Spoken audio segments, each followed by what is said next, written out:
नमस्कार, आप देख रहे हैं डिजिटल समाचार।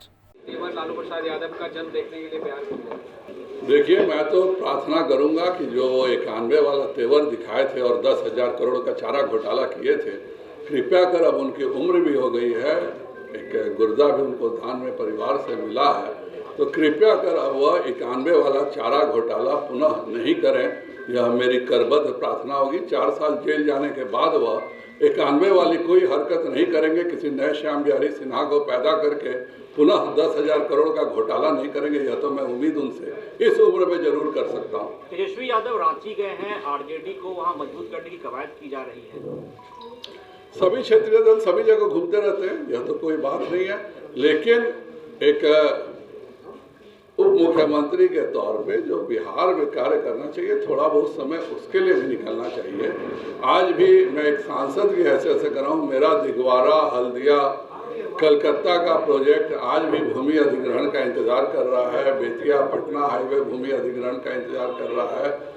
जितने भी अर्बन डेवलपमेंट के प्रोजेक्ट्स हैं, सब अपने मंत्री का इंतजार कर रहे हैं, पर मंत्री जी जाके अभी तक तो मैंने कभी नहीं देखा और सुना कि रिव्यू करें। अब रैली तो जरूर हो रही है, लेकिन मुझको पूरा विश्वास है इन रैलियों में ये लोग अपना हिसाब देंगे। मैं कहता हूँ, भाजपा का 2020 का चुनावी घोषणा पत्र महागठबंधन पढ़े और बताए कि इसमें भाजपा ने क्या क्या गलत बोला था, और कृपया कर अपने मंच पे अपना घोषणा पत्र पढ़े और बताए कि इसमें से कौन सा एक काम कर दिया है जिसके लिए मैं साधुवाद दूं। माले की भी 15 को रैली हो रही है। मुझको पूरा विश्वास है कि अभी जो बेचारी आंगनबाड़ी सेविकाएं घूम घूम करके परमानेंट मांग कर रही हैं, आज माले इस सरकार का अंग है, तो सभी आंगनबाड़ी सेविकाओं को, सभी रसोइयों को, जो भाकपा माले हमेशा वादा करता है कि हम सारा समय इन सबों को नौकरी देंगे और हर जगह इन लोगों को लेके घूमते रहता है, तो शायद 15 फरवरी को जरूर मंच से घोषणा करेंगे कि सभी संविदा कर्मी, खास करके आंगनबाड़ी, रसोइये, विकास मित्र, टोला सेवक, इन सभी को सरकारी नौकरी की घोषणा जरूर 15 को होगी। हम सबकी हत्या इजराइल मंसूरी के द्वारा कराई जा सकती है और उसके 6 दिन बाद उसमें से हत्या हो जाती है। हत्या का बाप चिल्ला चिल्ला के कह रहा है कि इजराइल मंसूरी और ये 5 ठेकेदार दोषी हैं। उसके बाद थाना प्रभारी उस एफआईआर को हटा करके एक नकली एफआईआर पोस्टमार्टम के ऑफिस में लेता है, तो यह बताता है कि यह थाना प्रभारी और मंत्री की मिलीभगत। आरोप किसी पर भी लग सकता है, लेकिन अगर आरोप को, मंत्री पर लगे आरोप को पुलिस पूरा एफआईआर बदलने का काम करती है, तो जाहिर बात है कि वह मंत्री दोषी है और उस पर कार्रवाई होनी चाहिए। अगर मैं स्वच्छ हूं तो मुझे किसी भी जांच से क्या डर है? किस परिस्थिति में कांटी में उसके बाप का एफआईआर हटा करके एक एफआईआर पोस्टमार्टम में यह कहते हुए कि तुम इस पे दस्तखत कर दो, यह तुम्हारे बेटे की लाश देगा, वह बेचारा दस्तखत कर देता है और दस्तखत करने के बाद कहा जाता है कि एफआईआर हो गया, तो यह तो साफ बताता है कि पुलिस प्रशासन और मंत्री के मिलीभगत से हत्या हुई है। माननीय नीतीश कुमार जी के जो महागठबंधन का 6 महीने का कार्यकाल रहा है, वह सिर्फ हत्या, लूट और अपहरण से ही इसकी पहचान बनी है। इससे आगे बढ़कर के उन्होंने जातीय विद्वेष फैलाने का काम किया और हम लोगों ने छपरा जैसी लोमहर्षक घटना भी देखी। आज महागठबंधन के मंत्रियों के आगे नीतीश कुमार जी इतने बेबस हैं कि पूरा पुलिस प्रशासन महागठबंधन के मंत्रियों का आदेश पालन कर रहा है। और हमेशा माननीय मुख्यमंत्री जी पूछते हैं कि जंगल राज कहाँ है। जंगल राज का सबसे बड़ा उदाहरण आज भी अगर मैं दूं तो अभी 9 फरवरी को कांटी में राहुल कुमार जी की हत्या होती है। यह हत्या से 6 दिन पहले ये डीएम मुजफ्फरपुर को बाकायदा, इसमें देखिए 200 ग्राम वासियों का सिग्नेचर है, 200 ग्राम वासियों दस्तखत करके, केवल जिलाधिकारी को ही नहीं, इसमें इसका ये कॉपी भी है, ये सारा स्पीड पोस्ट किया जाता है मुख्यमंत्री को, डीजीपी को, चीफ सेक्रेटरी को और बिल्कुल साफ साफ ये 3 फरवरी का जो आवेदन है इसमें साफ लिखा हुआ है कि यहाँ के स्थानीय ग्रामीणों के द्वारा जो भूमि खाटी थर्मल पावर को मलबा रखने के लिए दिया गया था, वहाँ के पर स्थानीय ग्रामीण उपरोक्त प्लांट से छाई ढुलाई का जीविकापार्जन करते हैं। यहाँ ज्ञात हो कि उक्त छाई ढुलाई हेतु स्थानीय मंत्री इजराइल मसूरी कांटी एवं उनके सहयोगियों द्वारा जबरन जेसीबी पोकलैंड मशीन लगाकर छाई का उठाव कराया जा रहा है और इसमें यह साफ लिखा हुआ है यहाँ के स्थानीय लोग उक्त मंत्री एवं उनके सहयोगियों से काफी भयभीत हैं, क्योंकि उपरोक्त मंत्री और उनके सहयोगी द्वारा यहाँ किसी भी वक्त कोई हिंसक वारदात को अंजाम दिया जा सकता है। और यह लिखा हुआ पत्र जिलाधिकारी को जाके 3 फरवरी को 10 बजे दिन में रिसीव कराया जाता है और इसके ठीक 6 दिन बाद राहुल कुमार की हत्या हो जाती है और हत्या के बाद उसके पिताजी और उसकी मां यह एफआईआर थाना में दायर करती है और इस एफआईआर में बिल्कुल साफ लिखा हुआ है कि आपसे आग्रह पूर्वक कहना है कि इन सभी ठेकेदारों का कॉल डिटेल्स निकालकर इस घटना का पूरा पर्दाफाश हो जाएगा और हमारे पुत्र की हत्या इन ठेकेदारों और बिहार सरकार के मंत्री इजराइल मसूरी के संरक्षण में हुआ है। यह जो इसकी हत्या होती है उसका माता पिता 5 ठेकेदार का नाम और मंत्री के नाम का लिखित एफआईआर देते हैं। इसको थाना में रखवा के थाना प्रभारी द्वारा इसके पिता को ले जाया जाता है अस्पताल के पोस्टमार्टम में और वहां कहा जाता है कि तुम्हारे बेटे का पोस्टमार्टम का लाश तुमको हैंड ओवर करना है और इसलिए तुम दस्तखत करो और वह दस्तखत कर देता है और पता इस एफआईआर को लौटा दिया जाता है और कहा जाता है कि नहीं, तुम जो पोस्टमार्टम में जो दस्तखत किए हो वही एफआईआर वैलिड है। और 3 दिन से आज भी उसकी लाश सुबह तक पड़ी हुई थी, कोई इंसाफ पुलिस के द्वारा नहीं दिया जा रहा है। उसके पिता को मालूम भी नहीं है कि मेरे द्वारा क्या एफआईआर किया गया है। आज भी मैं आप लोगों को वीडियो क्लिप मेरे फेसबुक पे अपलोडेड है, उसके पिताजी स्वयं बोल रहे हैं कि क्या है हमें कुछ नहीं पता है और इसके पश्चात उसको रोज धमकी दी जाती है।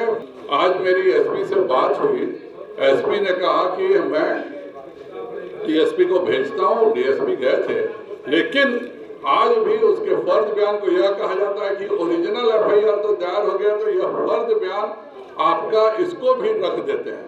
इसका क्या मतलब है? जब अगर उसका पिता जो एफआईआर करना चाह रहा है उसको छुपा करके आप का एक फर्जी एफआईआर को मेन एफआईआर मान रहे हैं और उसके फर्ज बयान को नहीं मान रहे हैं, इसी को माननीय मुख्यमंत्री जी आप जान लीजिए, इसी को जंगल राज कहते हैं। 1990 से 2005 तक बिहार में यही होता था।